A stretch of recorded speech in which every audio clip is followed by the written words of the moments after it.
Саламатсыздарбы мекендештер, менин атым Мирбек, мен өзүм Россияда, Москва шаарында юрист болуп эмгектенем. Бүгүн болсо сиздерге бир эң негизги ниетим бар.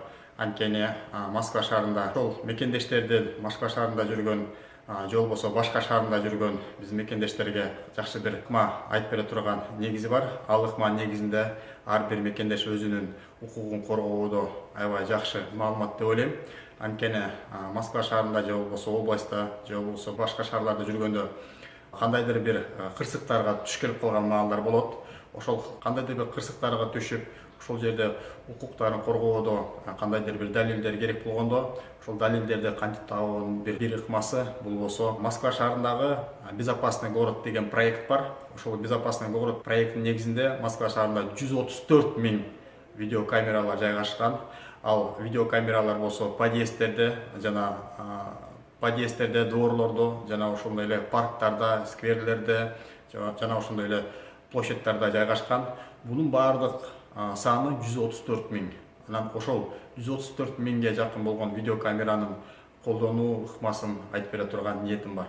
Эң биринчисинен, эгерде сиздердин укугуңарды бузуу маалдар болуп калса, сиз ошол кайсыл жерде бузулганын, убактысын жана ошол адресин тактап билип туруп, төмөнкүдө көргөзүлүп турган сайттан кирип, ошол сайтта ошол адресте видеокамера болсо ошону тактап туруп, андан кийинки төмөнкүдө көргөзүлгөн номерге чалып туруп, ошол адресин, убактысын айтып туруп, ошол жердеги видео кадрлар болсо же болбосо видеосъемка болсо, ошол видеосъемканы сактап коюңузчу деп орус операторлордон сурасаңыздар, алар сиздерге цифровой код берет. Ошол цифровой кодду алып туруп, өзүңүздөр ошол өзүңөрдүн укугуңарды коргоо максатында полиция кызматкерлерине барып, арыз жазып, ошол арыздын негизинде прошу приобщить цифровой код в рамках получения видеозаписи момент происшествия деп ошондой арыз жазып, ошол арыздын негизинде полиция кызматкерлери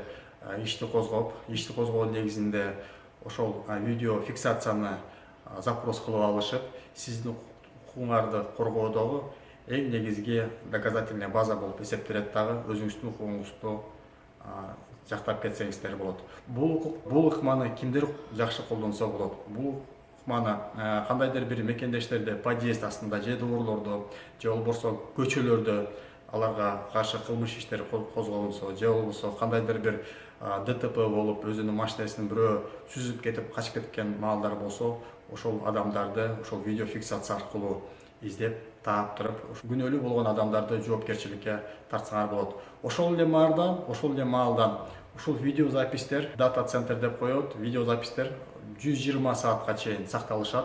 Мындайча айтканда 5 күнүн ичинде ошол болгон происшествие болгон убактысын, адресин айтып, операторлорго чалып айтып койсоңуздар, алар 5 күндүн ичинде болгон маалыматты ошол жердеги сохранять этип коюшат дагы. Полицияга кайрылсаңыздар, полиция 30 күнүн ичинде ошол сохраненный видеозапистер 30 күн кармалат. 30 күнүн ичинде полиция кызматкерлери ошол видеозаписти өзлөрүнө запрос кылып алышып, сиздин укуктарыңарды коргоодо эң негизги далилдердин бири болуп калышы мүмкүн. Сак саламатта болуңуздар, урматтуу мекендештер. Эгерде кандайдыр бир ушул сыяктуу вопростор же болбосо суроолор болсо, төмөндө көргөзүлгөн номерге чалып биле алсаңыздар болот. Укуктуу болуп, аман эсен жүрүңүздөр. Көңүл бурганыңыздарга чоң рахмат.